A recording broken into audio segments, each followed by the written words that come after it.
Hello. Hello. How's it going, Sam? Oh, it's pretty good. Just got back from a walk in the snow and enjoying the warm inside air now. How much snow did you get in the recent blizzard? We got about a foot and a half. That's quite a lot. It is, but it was nice. I haven't really been able to be in a snowstorm in a while, so really rounds out the home visit. Are you a winter person in general or no?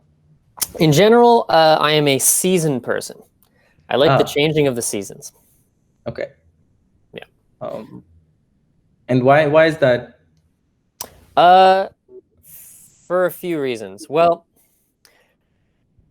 I like having a lot of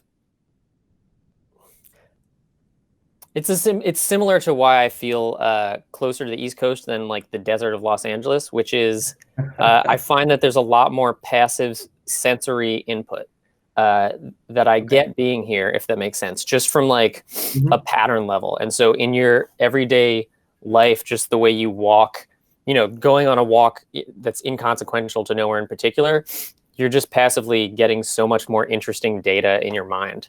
Uh, and shapes and colors and sounds and variety than you do somewhere a little bit more static, is what I find.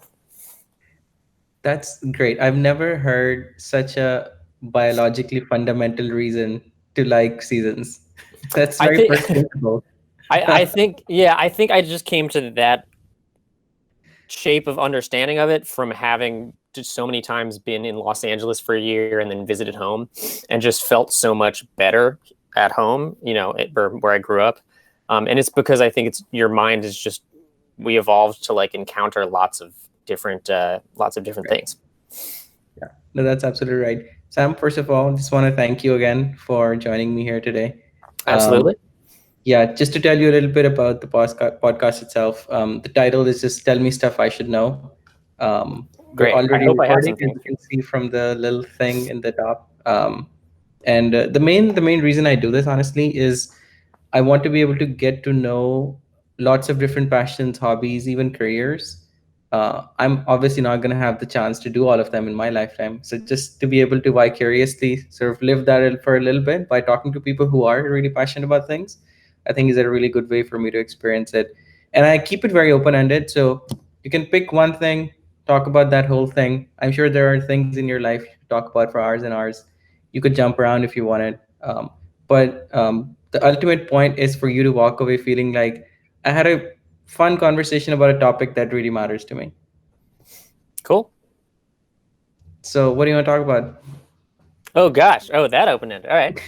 Um, oh man. I could talk about anything really. I could talk about music, storytelling, narrative. I could talk about learning, about the creative process. I Hmm. don't know if any of those resonate for you right now, or what you would like to hear me talk about. I think they all sound great.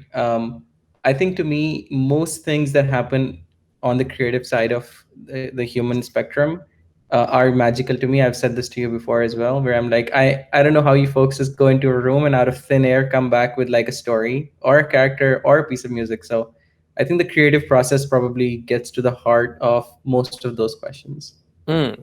Okay, well, I guess I'll start there in a wide way, and if there's any aspects of that you want to poke into, I can enter a certain direction. Sure. And I can speak to it from a teaching perspective because I do a lot of teaching and I've done a lot of teaching in my life. Um, Okay.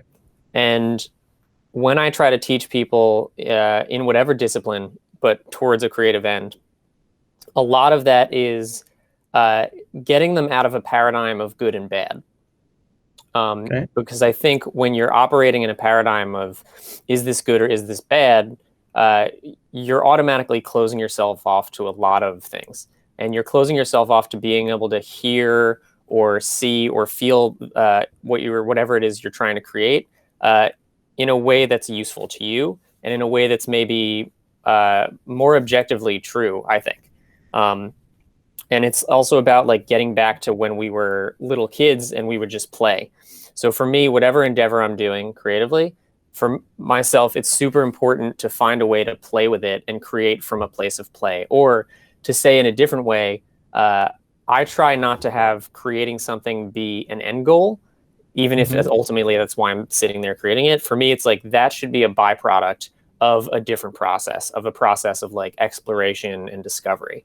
Um, and I can, if I need to create something in particular, I can sort of direct that exploration process or that play process, uh, because I've done it enough that I know how to do it. I can sort of facilitate a space where I'm directing it in a way where I get the byproduct that I want, but I'm not focusing my energy for the first 80% of that time on the creation of this particular structure, because I don't think it works as well to do that, and it's just not as fun. And what's the point of like, spending your time doing something creative for a living or otherwise if it doesn't even feel good? So what you're telling me is people view it from the lens of a manufacturing process, are not going to have a good time. I think that is often the case. Yeah. And they're not going to encounter things that might make it as good as it could be. Okay. But then if it's not, if it is that nebulous in that you're Hmm. not really doing it with an end goal in mind, how do you direct it? What are the levers to directing it? Sure. Let's see. I mean, it's so funny. It's hard to talk about it so vaguely with no particular example. Let me see if I can think of a specific example that would be helpful. Sure, you can pick one of many of the different creative things you do, right? I'm sure they all have a slightly different process. Yeah. I mean, let's say let's say you're just writing you're writing dialogue. Let's say you Hmm. have to write a scene or a script in a certain of a certain kind. Um, I would not personally, I would not directly go to start writing that script. What I would do is I would say, first of all, what is this like? What is the tradition that this comes out of? What other people have written awesome things that I love, or that in my research I found other people have said are like quote unquote important. Um, and I would go study those because I want to understand the language behind it. I would want to do like a dive into the history around what was happening around that time, Hmm. of the in the person's life who wrote it, because so much of any creative output is just like a sonic or a lingual manifestation of what is going on in the lives of the people who made it. Um, Hmm. and so I feel like sort of doing that deep dive into just a more interest in the general like world or surrounding this thing, surrounding this topic you're trying to create in, can be really generative and a little bit more fun, because then you're sort of exploring history and you're exploring different music and you're just attacking all the angles of this. And then it's Hmm. like, can you speak to, if this takes place in a certain type of location, like I would engage with the literature that was happening around that time. I would try to find like uh, sources of like letters between people that existed during that Hmm. time to see how people actually talked. Or if it's like modern day, talk to people, just try to go to that place and either talk to people, but also just hang out for a couple hours in different public locations and absorb the rhythm of speech. Um, and in that way, it's like you're sort of more of an explorer and an anthropologist, um, Hmm. with this later end goal of like amassing all of this information in your brain to then create this thing. And then once you have all that info, and this isn't always linear, there's always like you're doubling back to do these things. Once you have all that info, for me, it's like I like to play as a way of integrating all of the information I have. And so Hmm. I'll, again, so I've done all this work that was fun. I've done all this exploration and this trying to understand these different worlds. I'm not going to go and write the script I need to write yet. I'm going Right. to improvise on paper, uh, just using, inside that space with characters, just play around with conversations that are not consequential to the thing that is at the end. Because I think I'll discover things in that process that I wouldn't discover if I tried to just go straight to the thing itself. Um, Okay. and I think that you need to have the freedom to just go in any direction that you please, or even throw the dice on the ground and see what comes up. Because you can find things that I think you wouldn't find otherwise. And I think when you have too directed a focus too early on, then you blind yourself to the possibilities that actually might make it better. And that goes with the whole like like if you look at the scientific process, like I don't think the science and arts are very different. In science, people are always, I think on the outside, they talk about, like, oh, this person like failed, or this person, they discovered Right. this wonderful thing. But really, like, you can't give me a reason that would justify saying that a failed experiment is a failure, because really, as long as you're mapping out what exists and mapping out Hmm. like this doesn't work, then you've progressed in knowing what to do next. Got it. And you've progressed your understanding of whatever landscape it is you're trying to find something in. And so similarly, when you're creating something in music or art, I think it's important to allow yourself to create things that maybe after doing it, you reflect like that didn't work. Because the question is not, did it work or not? The question is, Hmm. why didn't that work? Um, Mm. and that just goes back to something that for me is central to all of my endeavors in when you try to learn something is like, it's very important for me to find the right questions. Questions are huge in my personal philosophy of creating anything or learning something, because I find that answers find themselves. Answers are generally easy to find. But if Okay. you can ask the right question, you know what the next thing it is you should look for. That's how you really shape your understanding and can like figure out the ins into this new topic. I will stop talking there and see if you have No, any no, queries or by the way, comments. I'm very light in terms of I will not talk unless I genuinely have a very pressing question, or I feel Mm. like you've kind of run your course on answering a specific question. But it's very much about like it's less of a completely 50-50 conversation and more of a I want to let you have your fill, like saying whatever you're saying. All right. But it's fascinating how you describe the creative process, right? Because I think the key word that I latched on to, you said early on, is it's generative but not directed, which means that you're kind of absorbing all of the information you would need for you to be in the headspace of maybe the character you're trying to write or the piece of music and the feeling it should evoke. And then you let your mind just generate, and then you do a lot of like no, yes, no, yes, no to kind of like guide it to a certain place. But then you did end up saying that the questions are more important, which makes me think, are there some standard questions you ask? Like, is it just binary? Is it just like good, not good? Or how do you probe deeper into why isn't this working? Mm. Um, well, first, I would say language is important in how you talk to yourself about that. So when you frame that as good or not good, with students, I always try to direct them away from again the concept of good and Okay. not good. It's more like you said. In the second thing, it's like for me, it's more like, is this what I'm looking for right now or not? And Okay. the reason I say that, just to tangent for a sec, is because there's a lot of situations, and if you're alive long enough, I'm sure you've encountered this, where if there's something that you encounter and you say no to that, you close yourself off to it for a point at which, like maybe 10 years later, you're in a different place with yourself where you would be in a different angle at that thing. And when you encounter it, you can learn something from it. And if Mhm. earlier you had said that's bad, you might not be open to seeing that again. Whereas if you said, like, that's not for me right now, Mhm. then later on you're open to that and you're able to learn something from it. And I've had that experience tons of times with music, different things. So I find that's useful. To address your question about questions, as it were, are there ones that I always have? It's always different. It's always different and dependent on the thing that I'm trying to learn. Yeah, Okay. and it's at what stage of it I am learning. I mean, let me see if I can give you a more specific Sure. example, and maybe I can even demonstrate as well. I'm just trying to put this computer somewhere where it won't fall. Okay, let's see. See if you can see any of this. Oh, I can. Oh, cool. Okay, can you see the piano? I absolutely can. Yeah. Okay, let me see. Tell me if you can hear this. Yep. Okay, so uh, the best way for me to give a specific example would just to be to speak about my own process Okay. in things that I'm learning. So I do a lot of blues and jazz and things like that. So there's a lot of questions you can have about blues. For me, one of the things that's most interesting is phrasing. And by Okay. phrasing, I mean like not just what notes you play, but where you place them in time. How do you Mhm. place them around a beat?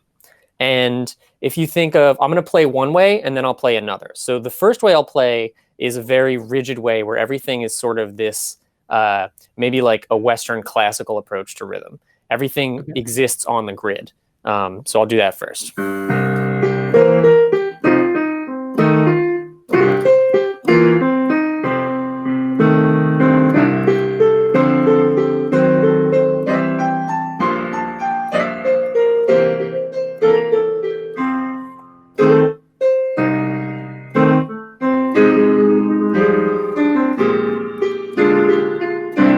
So, there's like a trot to it, and you can almost hear the triplet beats, by which I mean like 1, 2, 3, 1, 2, 3. And the notes are all good, so to speak, Mm-hmm. whatever that means. But really great blues music, and especially if you go back in time to the old stuff, Mm-hmm. it has this slippery phrasing. And it's sort of like there's this underlying rhythm with it, which is rock steady. And Mm-hmm. then the singer, which is really, all of this stuff comes from adapting voice traditions to different instruments.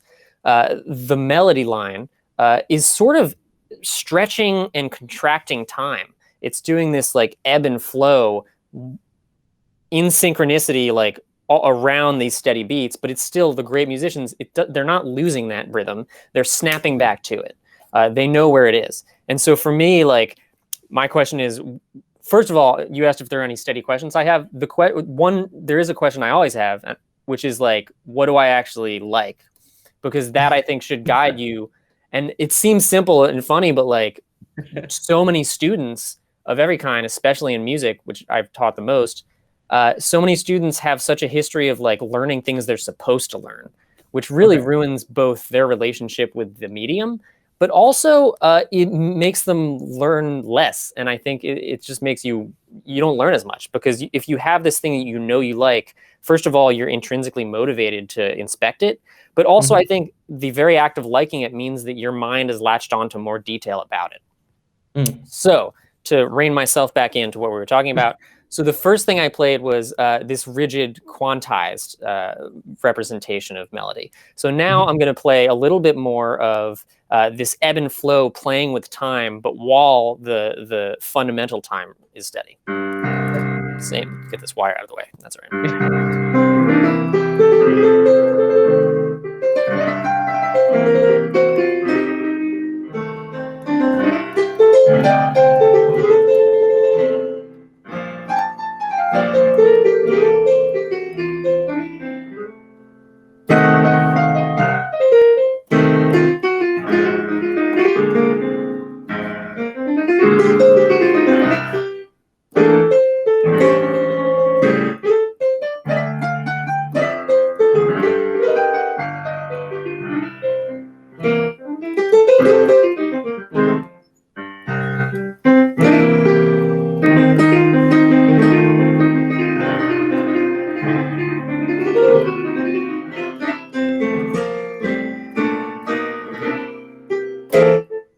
And then snapping back to the time. Loose again.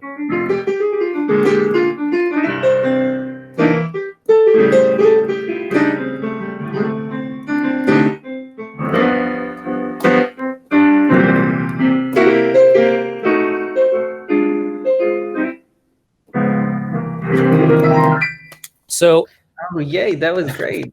there you go. So I hope it demonstrated a little bit. It's hard to on command, but the first time it was a little more rigid, and the second time what I was trying to do was have a little bit of that slipperiness. It hears completely differently. You're right. It hears completely, and it feels different. Yeah. Um, And it and feels more bluesy, whatever that means. absolutely, it feels more, and that's an aspect of what I really loved about listening to this stuff, and something that was very mysterious. So as I talk, I realize that actually there are things about your question that I can answer. Like that's another common question I ask myself to find the next question, which is not just so. First, it's like what resonates with me, but then Mhm. it's why is this resonating with me, Mm. and that might be a different answer at every day you ask me of me learning whatever Right. particular music, because you're peeling back the layers, and for each person, the order of what layers you peel back might be different. But So for me, it's like, oh, something about this just is amazing and makes me want to listen over and over. What is it in this that feels unique? What is it that's just getting me? And then if you can answer that and then give yourself the next question of like, it's the way they play with time. So Hmm. now my next question is like, okay, so it's it's all about this phrasing, this slippery time, this ebb and flow, stretching. Um, then I know what to do next, which is seek out musicians who are known to do that well. Uh, Hmm. in every genre, maybe, especially in the one I'm trying to learn, but in every genre, certainly. And then you know what your next task is, and it's to like do a little bit of research into the tradition to see. You can see people who mention that as a particular attribute of musicians. That's one way to do it. Another is to directly ask great musicians that you know because they have Hmm. their own reference point. And then the other, which I like to do, is like trace the family tree, like the sonic genome of what you're trying to learn. So this person who really resonated with you, if you want to learn to play like them or learn that concept that they do to be able to adapt for your own stuff, uh,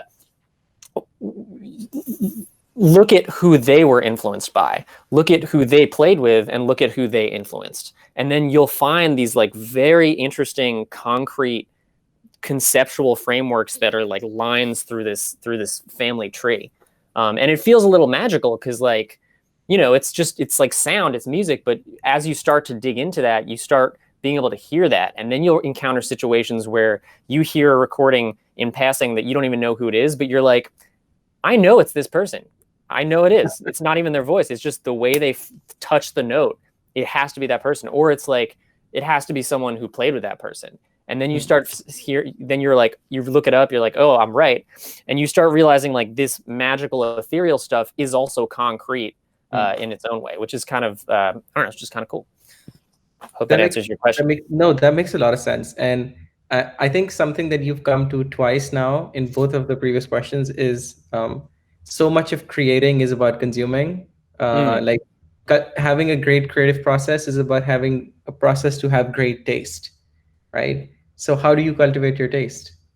Uh, yes, I'll address that in two parts. So in terms of like consuming and creating, that's great. I've definitely used those words before. To me, it's like it's also input output. It's like you have to input at least as much as you output.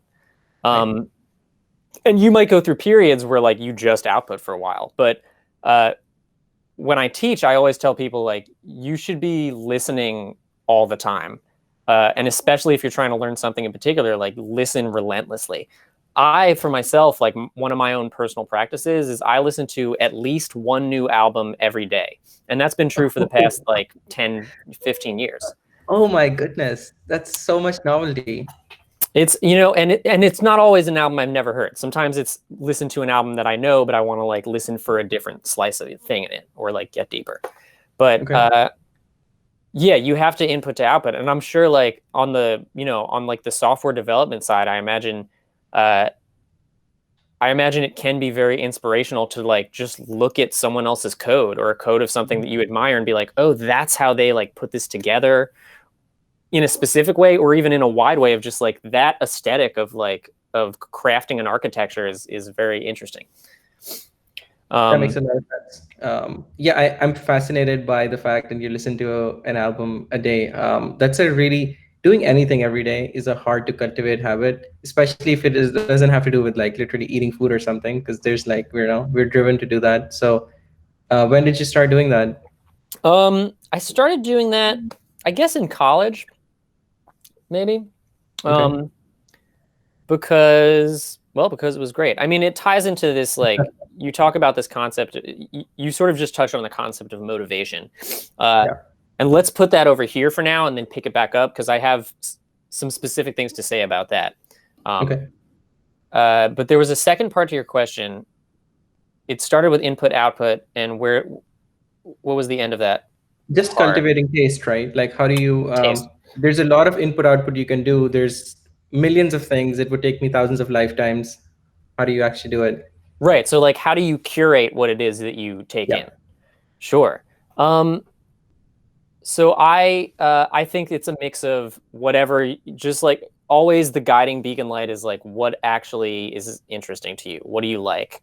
I very much try to avoid what you're supposed to do, unless with a caveat that it's a supposed to coming from someone who you trust as an authority figure, who has given you good reason to have faith in them, for them to be like, look, I know more than you about this. Knowing what it is you want to learn, trust me that these things that you don't understand yet will be helpful to ingest.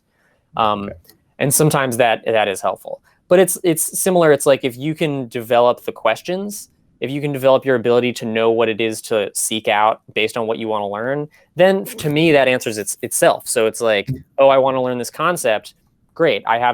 Sometimes I'll be like, I want to learn this concept. I'll go through that process that I told you of like finding names of all the people who might also do that concept, and I'll make a list, and then I'll listen to one full album of each of them until I'm done with that list.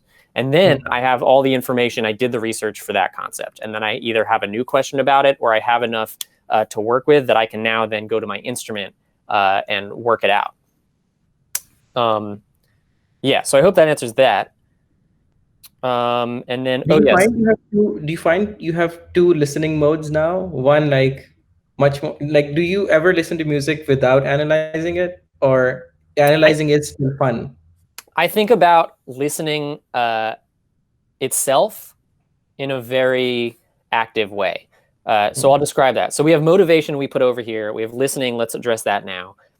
I've done like seminars on each of those as a topic in itself. So I'm sort of Okay. giving you like the breeze through of each of those. Okay. The answer to what you just asked is yes and yes, Okay. by which I mean those are absolutely different modes, and it's good to be able to consciously decide what mode you're listening in. Mm. So for me, there's like active listening. And when you're trying to learn a musical concept, and this can cross over to everything else. I'm going to talk music, but let's say you want to do a script. It's like you can also read a movie script with a certain filter in mind for looking for a certain thing. Okay. Similar with programming, I imagine, too. So Mhm. so in active listening, it's like you're cultivating your ear's ability to focus in on a certain aspect of what you're listening to. Maybe what you're working on in that time is bass lines. And so now you're listening to this album and you're just listening to what the bass does. Uh, Now you're listening to just like what is uh, how does this person use that temporal ebbing and flowing we were talking about? Then you're just listening to the soloist do that. But then it gets into how things connect. So you're not just focusing in on which instrument you want to understand. You're also focusing on the roles that they play. And so, for instance, do you know what the word comping means? No. So the word comping in music or in jazz or blues means you're playing chords behind the person who's soloing or playing the melody. Okay. And there's a lot of ways to do that. And it's sort of like I guess I could demonstrate a little. So I'm going to be playing a bass line on my left hand, although the image might be reversed. And you'll hear the chords in my right hand. Okay. And let's see. And just check out like what the chords are doing and Okay. hear it as its own like rhythm and melody. Um,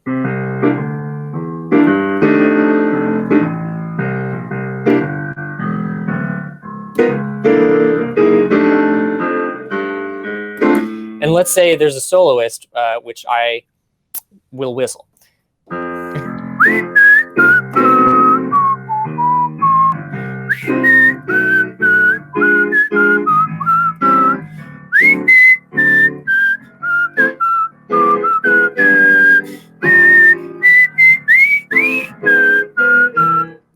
So if this chord hand was like an entire person playing a guitar or piano, they're making choices about what to play behind the soloist. And Mm. it's not this thing that's detached. Like they're listening to the solo and they're doing what they're doing based on that. And they're deciding, how am I going to support the soloist? To what degree am I going to react to what they're doing? Or am I just going to lay something down and let them dictate everything? Am I going to push ideas that they're going to bounce off of? Or am I just going to like, set the tone? Am I going to suggest some new harmony, maybe, instead of like, I'll go like, which is a little crunchier of a sound, and maybe the Mhm. soloist will react to that? Or is that like not what this person likes, and I'm just going to keep it real steady, and they can dictate the harmony? All of these different interactive, unspoken decisions are happening in really good improvisational bands. And so you can listen to an album or with that in mind, and that's the filter. You're trying to hear not the piano or the soloist, and not even just the piano and how they're comping, but you're listening to how the piano's comping is ties into what the soloist is doing. And similarly, you can do all those different combinations. How's the bass relating to the comping? How's the drummer like pushing the rhythm? How are they all relating to each other? You can listen to concepts of like harmony. You can listen to concepts of, harmony, rhythm, melody, all of the different slices of how things are in reality. That's how you can actively listen to an album, depending on which concept it is you're trying to understand better or improve on in that moment. Now, your question was like, is that the only way that you can listen to music now? And the answer is no, because I think because I've also worked on being able to passively listen and just enjoy it. And I think that's useful too, is just like what vibe is a piece of music creating, which is very important, just to be able to hear the vibe. I mean, you'll encounter a lot of people who graduated from like music conservatories, and they can't turn that off. They can't turn the math part off. And that's a big problem. And you can hear it in their music, and you can see it in the way that they have like, sometimes they lose the joyful relationship with music, and can't listen to it for years, or can't even play it for years, because it's been turned into this like constant mathematical test game for them. So I think it's important to be able to actively listen in different ways, and to actively turn that off. And similarly to passively listening, I think being able to like understand it in your body is really important for a lot of kinds of music. And that, I think, is also a little bit of allowing yourself to be affected by it, rather than putting on the microscope and inspecting into it. That makes a lot of sense. And also, just on a very human level, like music is a really fun activity. So it would be really like a tragedy if you were to lose that listening.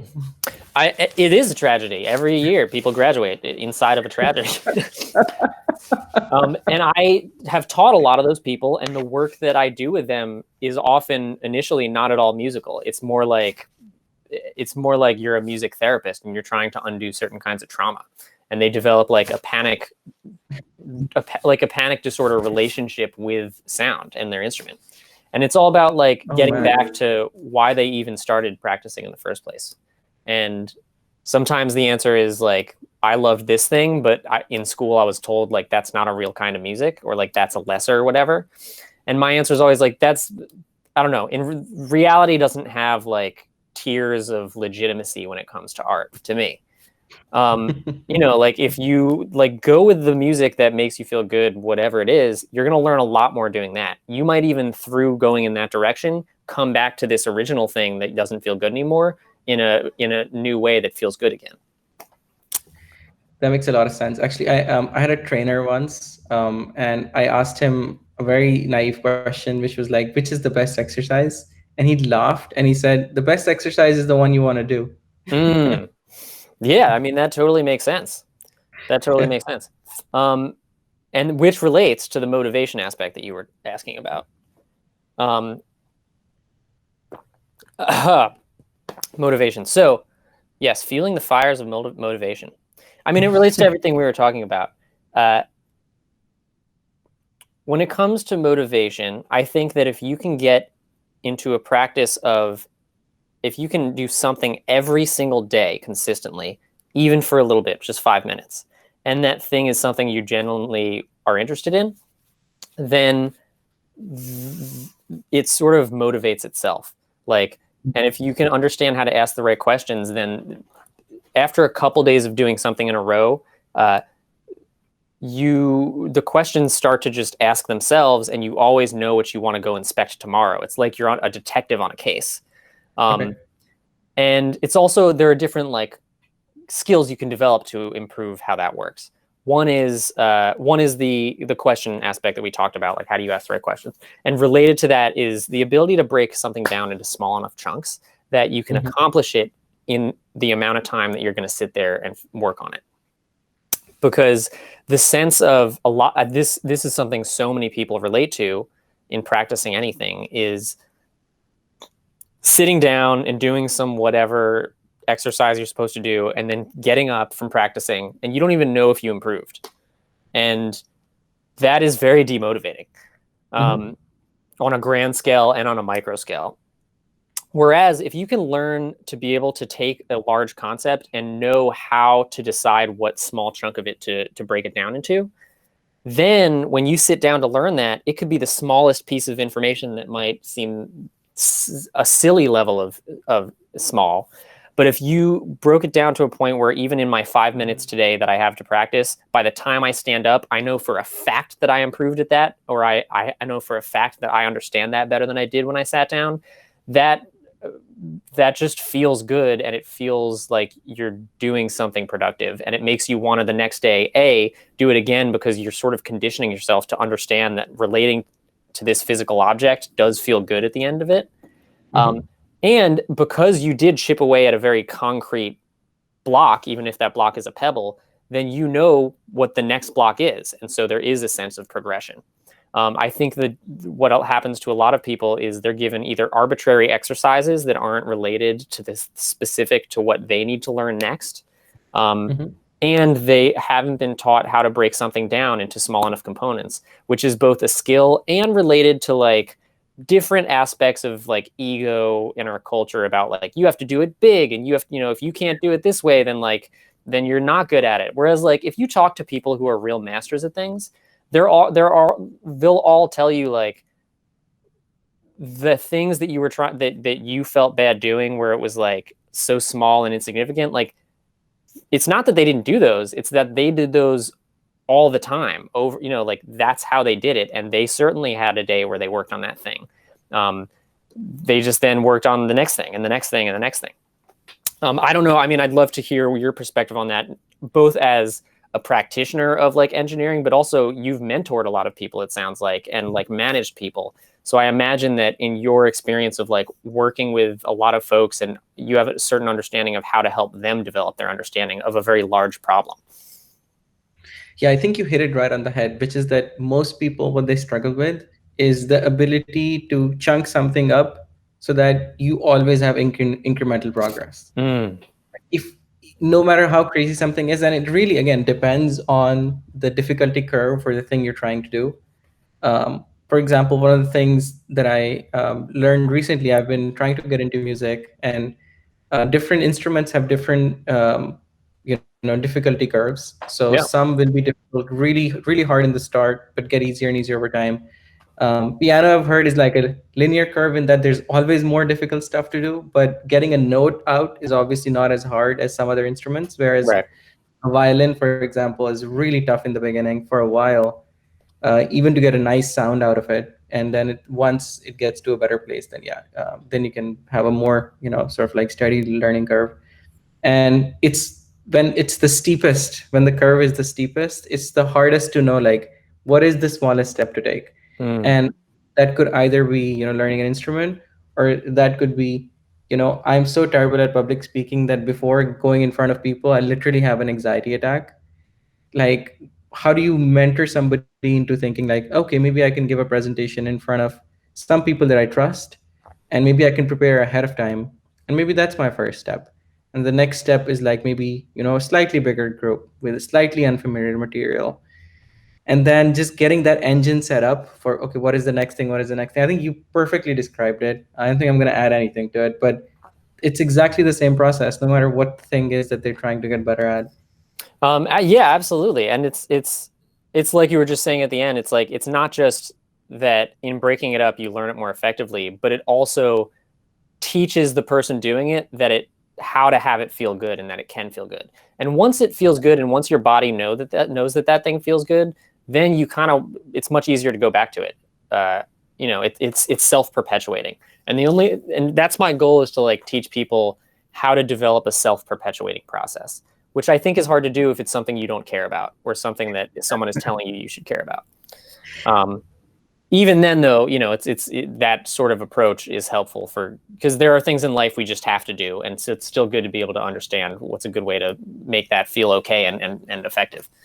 Um, Also, something that some of it's just having the experience of going through that process in a full way enough, once or twice even, so that when you're encountering that abyss the next time, you know that the abyss doesn't have the meaning that other people might think it has. By which I mean, so like if I take time off of music or an instrument, just like anyone else, when I sit down, I'm not flooded with questions. I'm not flooded with like, what it, oh, I want to do this. This is where I'm at. I also feel rusty and everything. The difference is I've been through that process enough of like, I've done it enough where I've felt that way and then gotten back into it and know that at the end of 3 days in a row, it's back. Not only are my skills back, but like the self-perpetuating machine of questions and motivation is back. So that when I encounter that feeling of I'm rusty, this doesn't feel good, I don't take that to mean that I can't play and this won't feel good. Okay. Having been through that cycle enough, I know I have the trust and like evidence-based faith that, oh, I just have to force myself for 3 days in a row and then it'll be fine. There's a force that does happen, but I've done it enough to know that if I force myself for 3 days, it feels good again. And so it's hard when you haven't gotten to a level in a skill set or been through that process enough to trust that that's true. And it can, and just knowing that this light is at the end of the tunnel makes that process of forcing yourself to do something so much easier.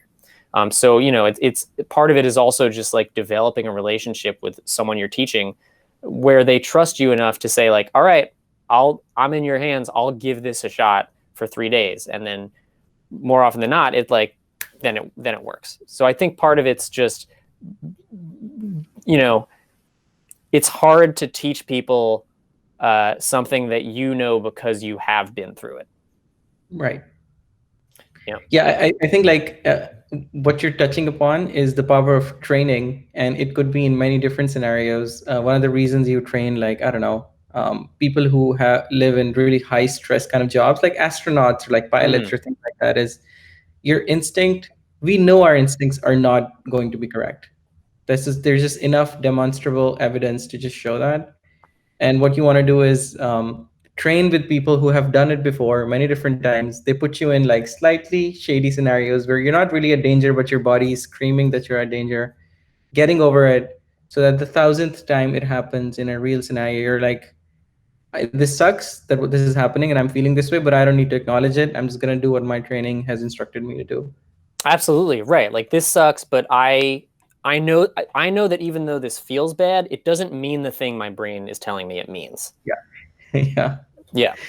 That's exactly right. Absolutely. And especially in things like music or something, we're not in a fighter pilot scenario. Like worst case scenario, you're at the piano. That's fine. So hopefully it's a little easier, but to convince. But and then also there was something you said that was interesting, which is related to that thing, which is like you spoke about how certain instruments have different levels of difficulty for what you want to achieve. Like on a violin or a wind instrument, just getting the tone that from being a listener of music is so difficult. So that's something to overcome. Another similar thing is no matter where you are in your journey, even if you're at a master level on something, I often encounter the situation where like I get to a point, like a block, and then I realize that to get through that, I have to like go back to this concept that I haven't done since I was a little kid. And I have to sort of refine this thing that I haven't thought about. This thing that if you're operating on a value system or if you're operating from an ego place, you might be like, oh, like that's such a silly, small thing to practice. Like doing so I'll give you an example on harmonica. So, yeah, I have a harmonica somewhere. Yeah. All right. This works.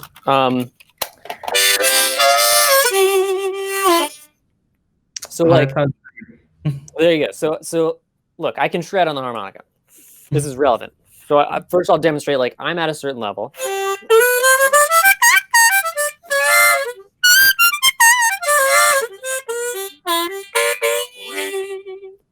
So Oh, it's a great instrument. I don't know what, it just evokes such feeling. It's a great instrument. So I'll often in my practice of harmonica, I'll get to a stage where I'm like, I feel stuck, or I feel like I'm just like it doesn't feel good, or I don't know how to progress in the way I want. And what'll inevitably end up happening is I realize the hitch that is preventing me from like that next stage of what I'm trying to do is not whatever like cool lick or whatever like interesting notes. It's because there's a small amount of tension that I haven't addressed in how I play a certain note or how I play a bent note. And so then it's like my practice this week is not learning how people play solos, is not working on any of that. It's literally just doing long tones, which sounds like this.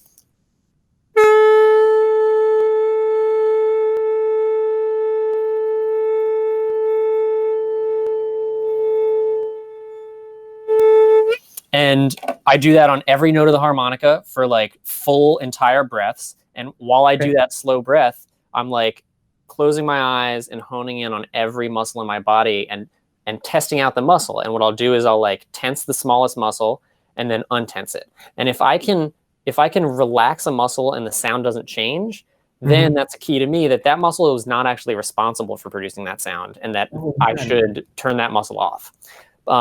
And it's sort of like a diagnostic process. It's like you're doing a self-diagnostic, and you have to do that on every note. And then, but if you're raised or taught initially in this way of like being a good musician is fast scales or whatever, or impressive sounding pieces, you're not going to allow yourself to go back to that place when you need to.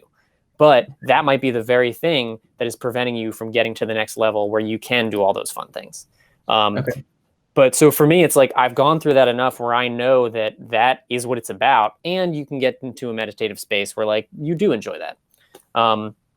So that's another aspect that I think is important to teach, and that makes it frustrating for people because they assign a value to like the complexity of what it is they're doing, whereas sometimes the most complex, the hardest thing to do is a simple thing. No, I totally understand what you're saying. I think to summarize it, you're saying the fact that you're working on a fundamental aspect of your playing doesn't mean that you have to approach it in a very simple way and be frustrated with the fact that it's something easy.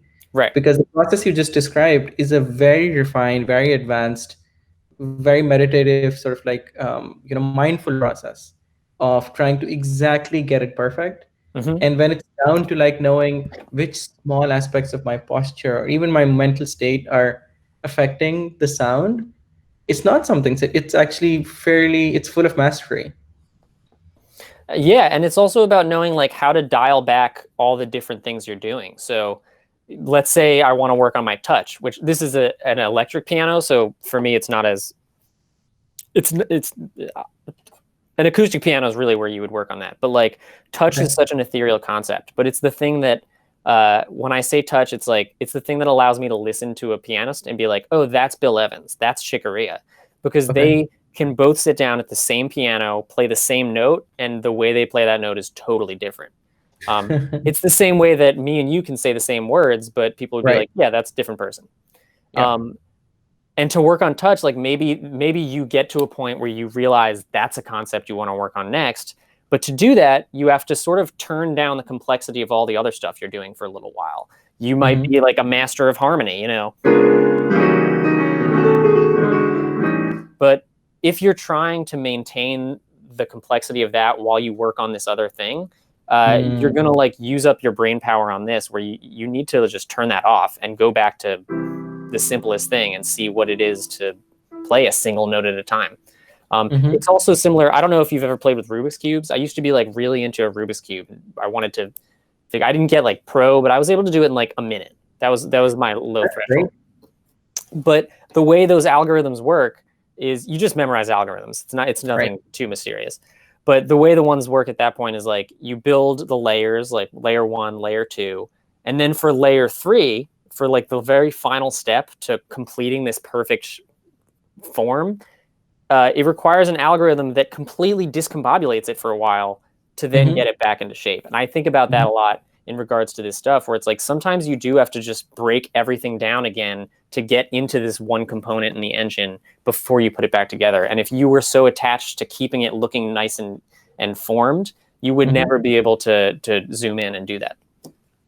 That's such a great analogy. And I completely understand. I think I know just enough about Rubik's Cubes to understand that, because the first layer you can build up, there's no constraints. You just fix one thing. But by the time you're on the third layer, you want a step, a sequence of steps that ultimately resolves it into the perfect looking form, but while not completely destroying everything forever, but being okay with like for a few minutes it just going, or a few seconds, it just being out of shape, or what it feels like being out of Right. shape.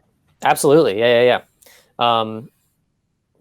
Yeah, definitely. So, I think about that stuff a lot. I think that's also why for me, like that, I think there's a cultural divide a lot of the time between like the sciences and the arts. Right. But to me, it's like they're really just one and the same thing, um, Hmm. even if they're not always taught that way.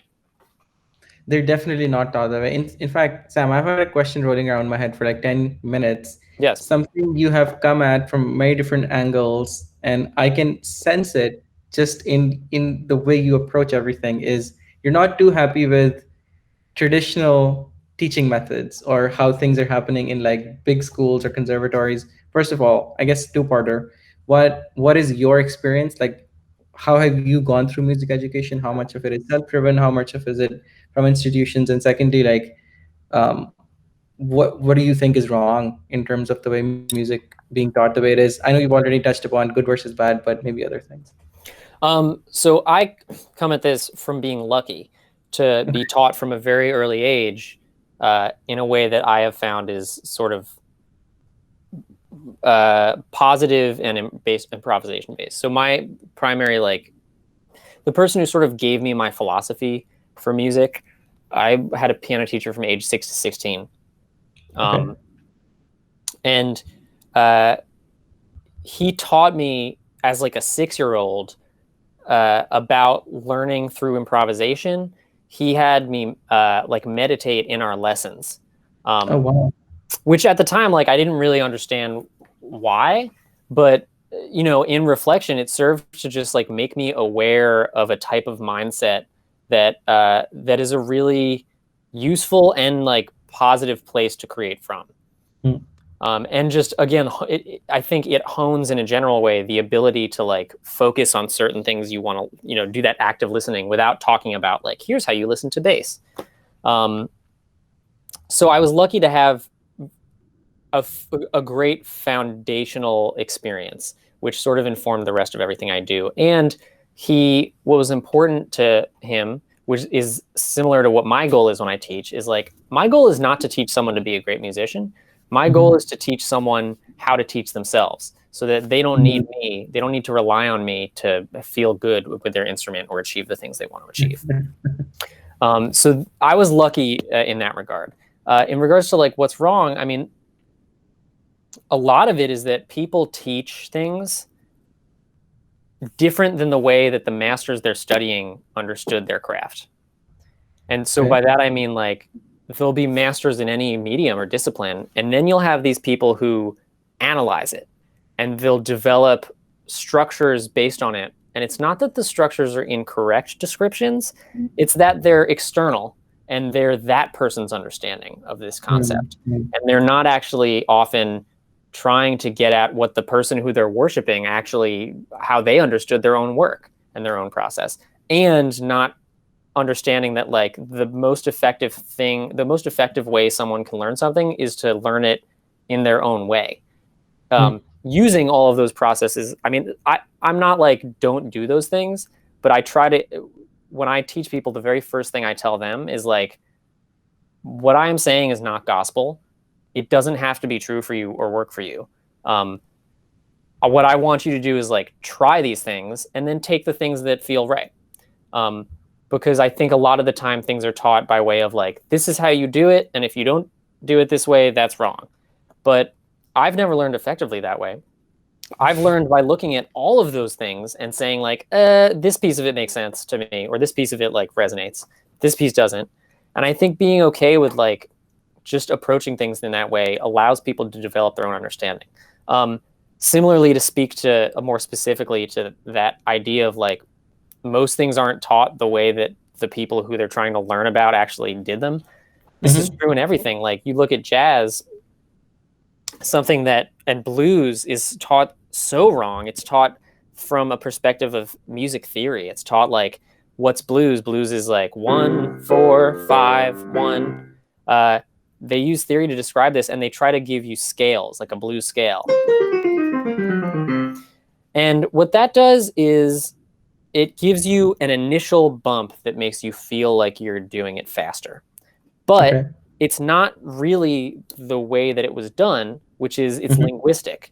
It's a language part of the brain. It's it's all ear. It's not thinking in scales, it's just thinking in sound and thinking in sentences and thinking in these like traditions of melodies that you develop an understanding of how they go together, not because they mathematically go together by some rules, but because like when I go, I know that a melody I can do is like um so if that's how the masters think of it, like you talk to these old blues musicians, they'll give you the weirdest look if you try to like analyze what they're doing. And the mistake a lot of schools make and teachers is they'll look at that, what happened, and they'll be like, yeah, well, like he's just a genius and he doesn't understand what he's doing, but like here's how you learn it. These are the chords. Mm. Without being humble enough to be like, oh, maybe the way I'm doing it is not how it's done. Let me be open to a totally different paradigm. Mm. um, People sort of wave their hands at like music that's by ear or whatever, as if it's this like this like extra way to do it, versus like that's actually just its own entire paradigm, and you have to learn from that perspective to learn those kinds of music right, and to be able to actually interface with people in that music. Similarly, in classical is the most egregious example, because you talk about Chopin, you talk about Bach.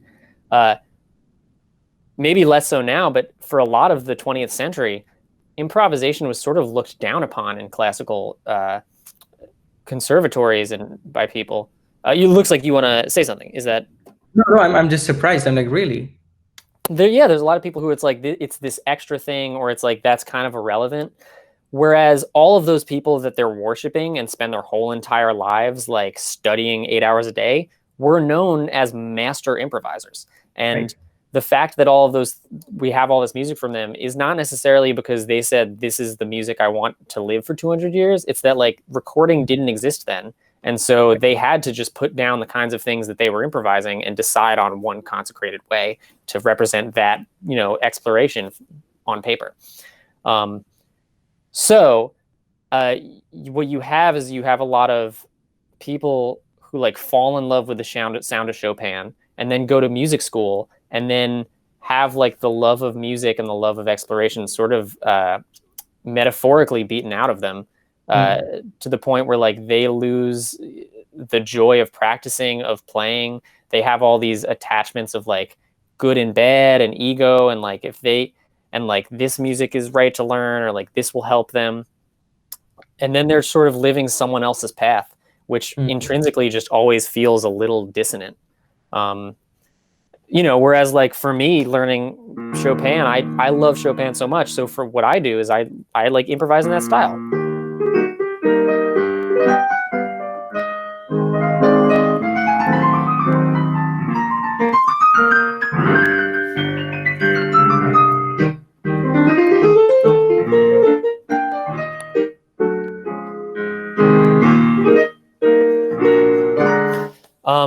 And I, Just the way for you play has so much emotion baked into it. I can tell because I have some other friends as well who play piano, but who were kind of, highly encouraged by their parents to play piano.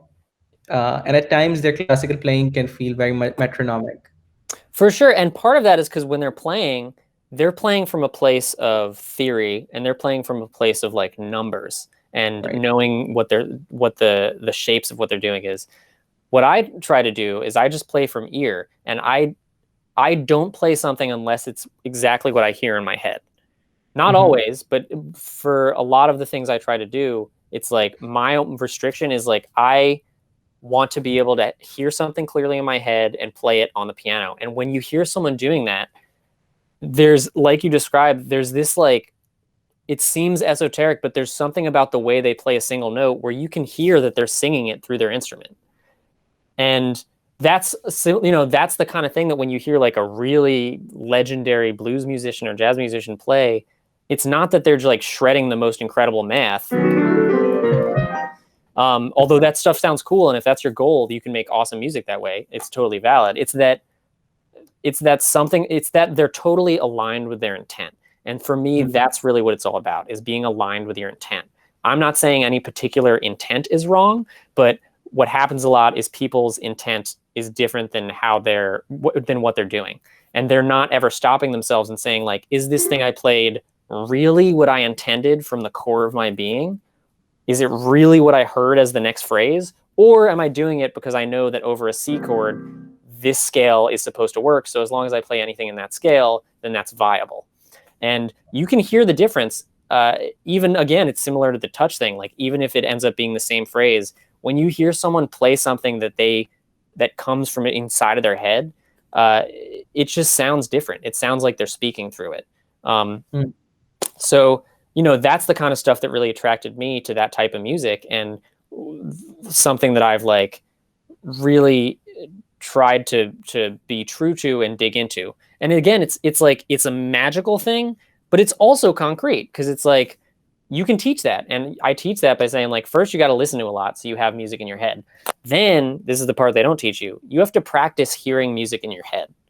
You have to practice being able to hear clearly a sound, a chord, a song inside your brain, so that you have something to find on the piano. And it's, again, the exact same. I'm going to pause for a sec. It's the exact same as the question and answer thing we were talking about, where to me, answers are easy. Answers are the easiest thing in the world to find. It's about the question. So what do I mean by that in this case? It's that if you have a sound that's clear in your head, you can find it on your instrument. You don't have to be a genius musician. A child could do this. If I said, like, you know, let's say it was really loud in your head, la. It doesn't take long. There's not that many notes. You just try it. Like, that's too high. That's too high. That's too high. That's the note. So the trick is not being this thing that to so many people in every genre, this ability to play by ear, play any song that you want. It's not this magical thing of like, how the heck can you hear a song and find it on your instrument? Like, finding it's easy. The hard part is being able to hear it clearly in your head enough, and then being honest enough with yourself about whether or not you are playing what's in your head. And that's something that people don't do, is like, so when I teach, it's similar to what you were noting, is like, I can hear the moment that they're no longer playing aligned with what's inside themselves. And the moment, the single note, I'm like, that's not what you meant to do.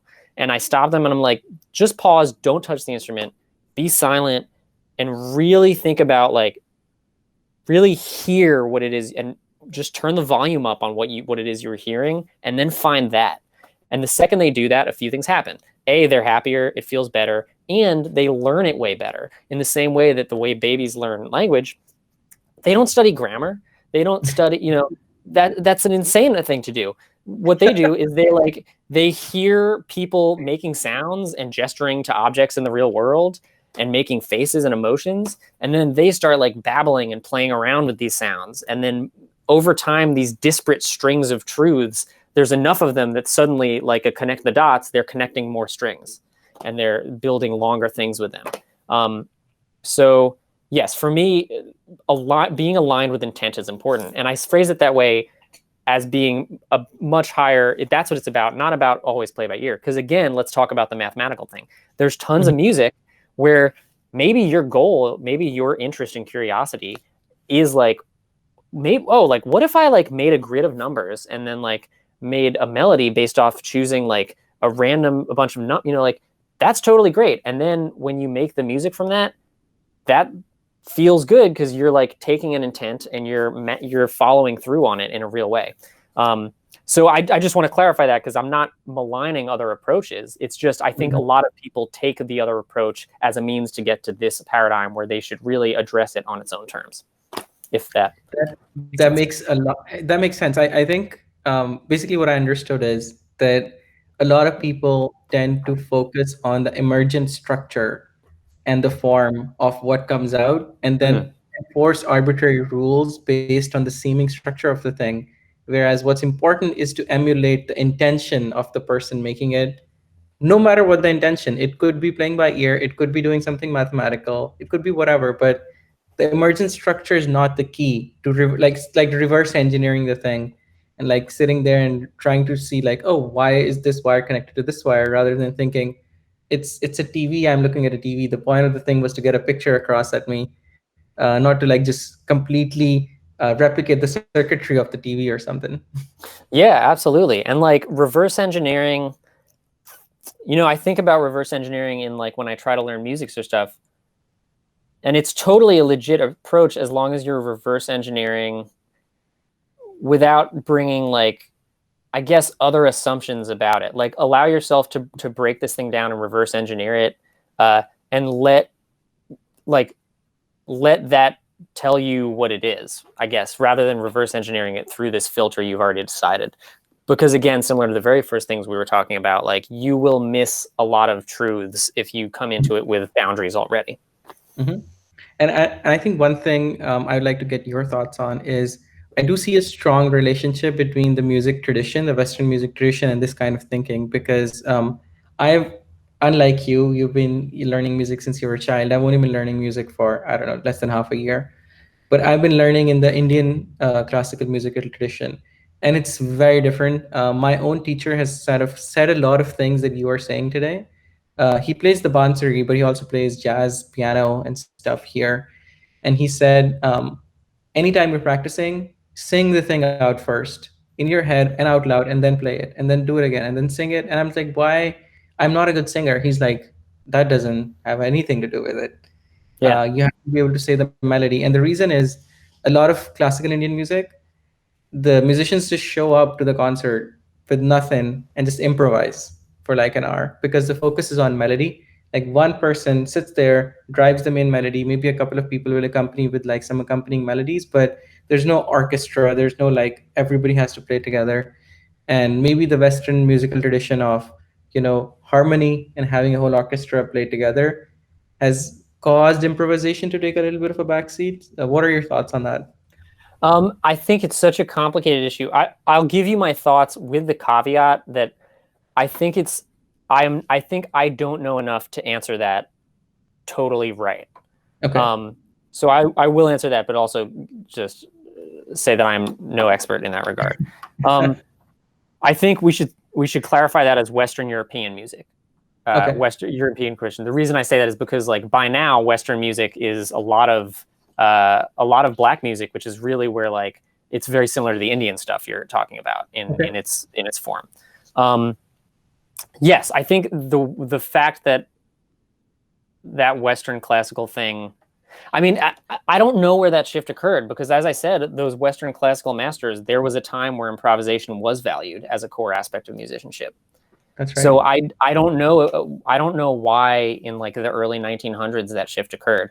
I suspect I'm sure racism had a place in that, just in Hmm. regards to like the way the entirety of like black music traditions, blues and jazz were all improvisation based. Even though Hmm. they had harmony and stuff, they were coming at it from this ear improvisation place, just maligning those as like straight up devil's music. Right. Um, and then extrapolating that to being like, what, you're improvising? No, play like this, like perfect white Bach music. Um, uh, so I think that probably had a part. I don't know. I mean, I really don't know. That's certainly a question to ask. I could theorize, but I would just be sort of further rambling as I try to figure it out at you. But there is a uh, real difference. And I'll tell you, I had an interesting experience at the nexus of that, learning some classical Indian music at Wesleyan, where so I went to Wesleyan University. They have a really wonderful. I loved doing music there because unlike conservatories, it was just like and we have masters from all around the world. Learn whatever you want, and for the most part, they taught within their own paradigm. The classical Indian teachers, one of them was a dude from America, and one of them was South Indian dude and they're both like absolute masters. They play together for decades. The American dude, he made this book, in which he tried to teach. He wanted to teach he played mridangam. and he wanted to teach through like a Western approach of interpreting it. So he wrote a book of like putting it into theories and like developing exercises, which was useful for teaching classes of like freshmen who wanted to learn, take a South Indian music class. But it was always interesting to me that he took the approach of adapting it in that way, knowing that the people who went on to continue studying with him, he then abandoned that at some point and taught them the way that he was taught when he like traveled and lived there for a few years.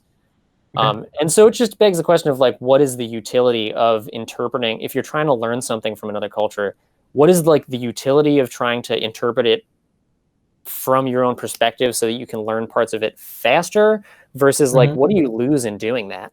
I mean, it's for myself, I always prefer to just like approach something on its own terms because I think that's the only way to really learn it. But yeah, I don't know. I don't know the answer to your question.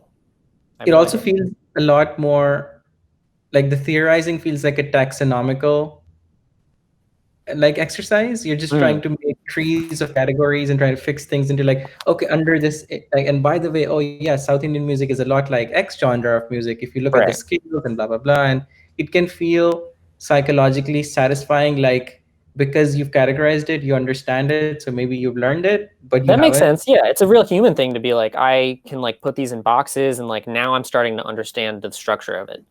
That totally makes sense. Yeah, I don't know. And then so there was a man named Abraham who taught West African drumming. He was like 80 years old, an incredible like master drummer. He refused even an inch to engage with any American Western approach to his music. The second, anytime someone in his class would ask, like, "Wait, is that like this kind of rhythm?" He'd be like, I'm not even going to address that you spoke.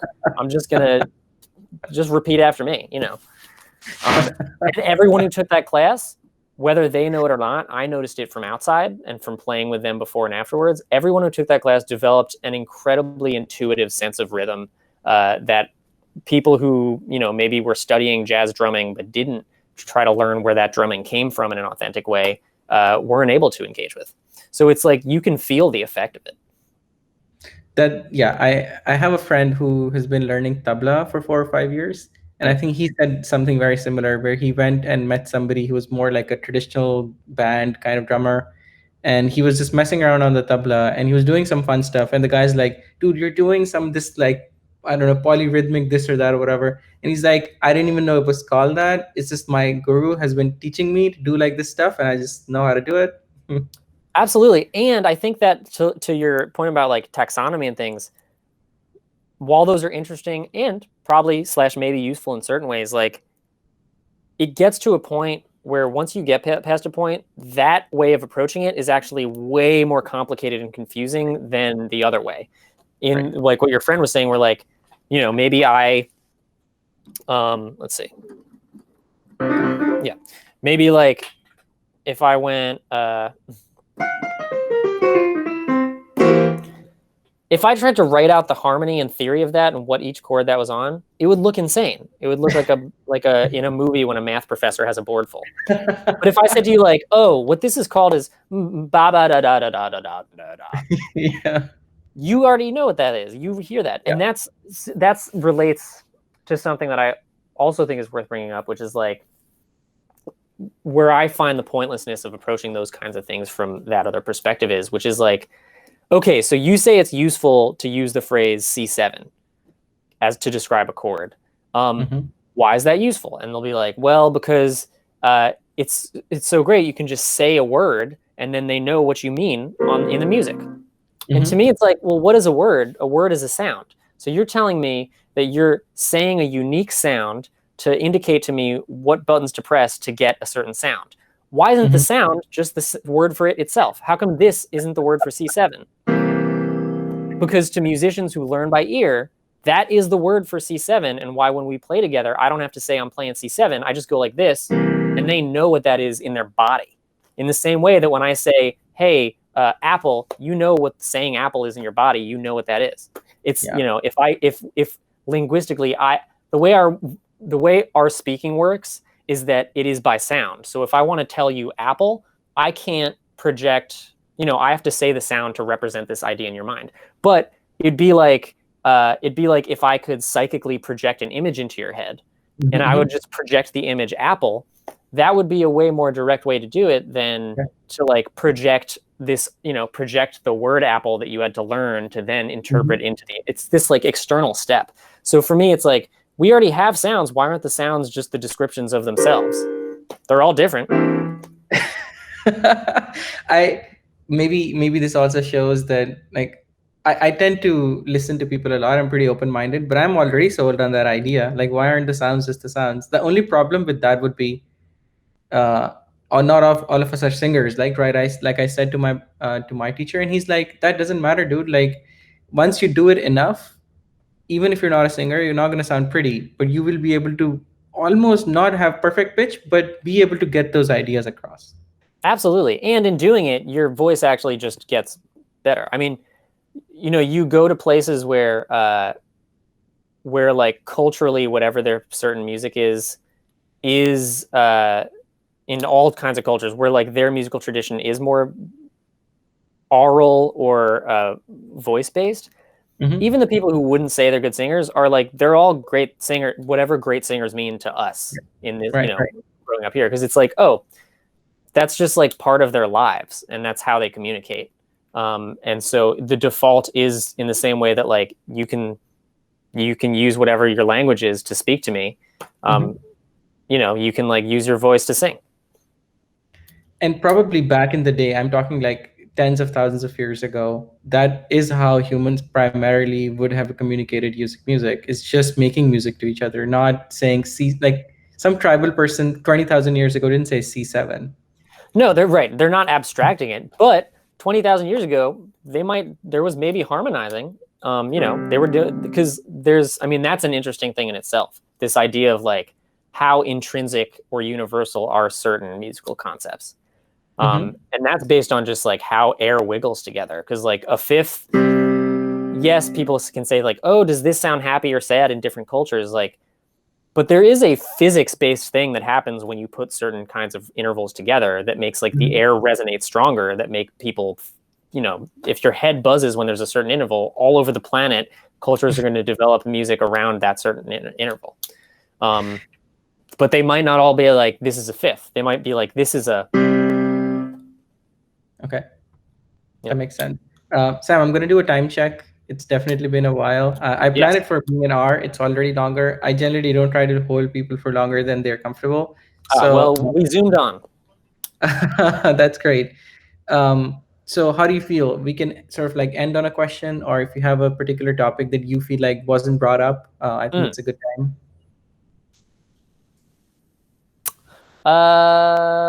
I don't have anything in particular off the top of my head. Do you have any wrap up curiosities or things you would like to end with?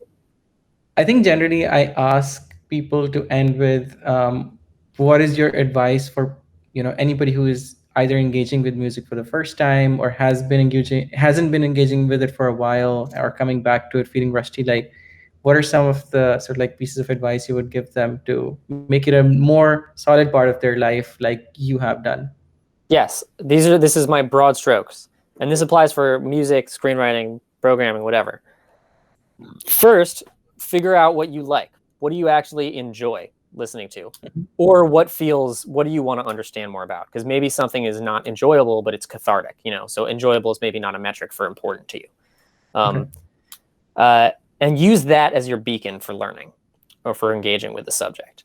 Then ingest a lot of it. Just like dive in and like consume all these things you enjoy. Don't feel guilty about that. That's where it comes from. And um, allow yourself to play with it and allow yourself to reframe your goals. And your goals are not necessarily to become a master blank. Your goal is to develop a positive relationship with sound, or Mhm. that's, as long as that's your guiding light. Like, I find the other things often take care of themselves. And if it feels like they're not, go seek out someone to help you out. And if the person who you seek out to help you out, it's not feeling good, go seek someone else out. That's okay. That sounds great. And maybe in the description of the podcast, I'll link your website because I know you teach, right? So I do uh, teach, yes. great. So maybe I can send a student or two your way down the line. Sure. Well, thanks for having me. Great to rant and ramble and chat. I hope that gave you some things to have or think about or not. Absolutely. I mean, I'm in general a believer that you can walk away from most conversations having learned something. That's just what I feel. But this one was especially helpful. I mean, there's a bunch of things that I learned on just facts, like what is comping. That's like a factual thing that I've Sure. learned that I didn't know before. But I think what much more important to me and near and dear to my heart is some of the philosophical lessons. Not being from an ego-driven place, not thinking about things being good and bad, try to develop taste, being more mindful of the fact of what are you consuming, passive versus active consumption, whatnot. So I think there's a lot of great stuff in there which will keep me thinking for a while. For sure. And I guess the only other thing I'll add at the end, which can be helpful, is like uh, sometimes, maybe not in a pandemic, find people to do your thing with, whatever it Okay. is, because there's or to witness in real time, because there's something about either interfacing with someone or just witnessing someone play music live or whatever. Um, it's similar to what you were asking first about, like, what do I like about seasons? There's Hmm. just all of your senses are taking in a level of data that you can't even achieve no matter how hard you're focusing on a recording or a video, to where, like, I've just found that when I encounter something live, uh, I walk away with sometimes with a certain level of inspiration that, like, is of a depth that's often hard to achieve listening to a more flat medium. In a way, it's just it's a physical thing. If you can actually feel the air moving and the people that are witnessing this thing, and seeing how on a subconscious level the music that's happening is being influenced by and influencing the energy of the room, like, you're understanding a level of what's happening at a depth that can be really informative for the thing you're trying to learn. Yeah, I mean, I think I've seen a thousand videos of people doing like like flips and stuff or gymnastics on TV. But if I saw somebody do that in real life, my mind is blown. Like that, there's some quality or some difference of experience that you just Yeah. cannot capture. And maybe, And VR is coming, so who knows? Maybe we'll break that barrier too. But maybe the next big concert in 2021 will be on VR or something. Who I knows? have no doubt there are startups in motion. Well, thank you so much, Sam. I hope you have a wonderful rest of your day and the holiday season. Absolutely, and likewise, and have a good end of 2020. Thank you so much. Take care. Bye. Bye.